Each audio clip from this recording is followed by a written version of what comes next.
तो स्वागत है वापस आप सभी का अपना चैनल सुबह मैनेजर में। दोस्तों बात करेंगे जो कि क्लास के नए नोटिफिकेशन की और प्रेस विज्ञप्ति जारी कर दी गई है उन सभी अभ्यर्थियों के लिए जिनका सहायक जो आपका अध्यापक यानी कि एलटी की जो परीक्षा होनी थी उसके संदर्भ में जिनकी आयु छूट दी गई थी उनके अभी तक आवेदन नहीं हो पाए थे, तो उन संदर्भ में आयोग द्वारा एक नोटिफिकेशन जारी किया गया है। चलिए देखते हैं क्या कुछ नोटिफिकेशन है और क्यों महत्वपूर्ण है ये उन सभी बच्चों के लिए जिनका एलटी का फॉर्म अभी तक सबमिट नहीं हो पाया। ठीक है, तो बात करें 12 मार्च की अपडेट है।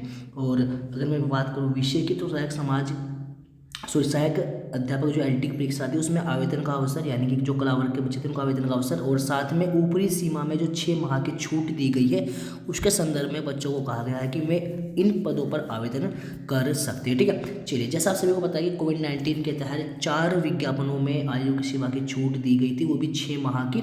उन सभी के लिए आयोग द्वारा 3 विज्ञापनों में पहले ही छूट दी जा चुकी है। चौथे अगर मैं बात करूँ एलटी में छूट की, अगर मैं बात करूँ वो मान्य नहीं की गई थी, जो अब कर दी गई है। तो 12/3/2000 से लेके 25/3/2000 तक यानी कि 12/3/2000 से लेके 25/3/2000 के मध्य आप छूट दे दी गई है। आप वेबसाइट पर जाकर अपना फॉर्म ऑनलाइन कर सकते हैं, यानी कि सभी श्रेणी के बच्चे देखिए ध्यान देंगे इसमें कला वर्ग के साथ साथ सभी श्रेणी के बच्चे भी को 6 माह की छूट दी गई है। अगर आपका फॉर्म भरना रह चुका था किसी कारणवश छूट की वजह से, आयु की वजह से, या कोई अगर आपकी क्वालिफिकेशंस नहीं बन पाई थी तभी तक, तो आप अपना फॉर्म सबमिट कर सकते हैं 12 मार्च से लेकर 25 मार्च 2021 तक। ठीक है, और उसके साथ क्या कुछ कहा गया है, दिनांक 12 से 25 के मध्य आप एलटी में कला विषय के अभ्यर्थी आवेदन कर सकते हैं। राज्य सरकार द्वारा जो एक नियमावली बनाई थी 25 फरवरी 2021 में अगर आप पात्रता रखते हैं तो आप उस,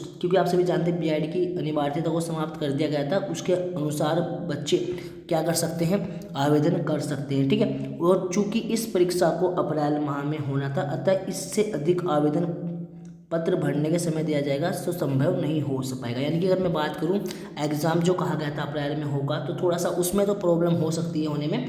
बाकी अगर आपका फॉर्म भरना रह गया हो आपका सहायक अध्यापक यानी कि एलटी का, तो आप फॉर्म भर सकते हैं। 6 माह की छूट दी गई है और साथ में कला वर्ग वाले बच्चों को पहले आवेदन करने का अवसर नहीं दिया गया था, इस बार आपका कला आवेदन वाले बच्चों को भी आवेदन करने का मौका दिया गया है। ठीक है, तो ऐसी नोटिफिकेशन के लिए आप चैनल के साथ बने रहिए। चैनल अगर आपने अभी तक सब्सक्राइब नहीं किया तो सब्सक्राइब कर लीजिए, साथ में बेल आइकन प्रेस करके ऑल नोटिफिकेशन ऑन कर लीजिए ताकि जब भी मैं कोई महत्वपूर्ण अपडेट आपके बीच लेकर आऊँ सबसे पहले आपको प्रोवाइड हो जाए। ठीक है, तो thanks for watching, see you next time.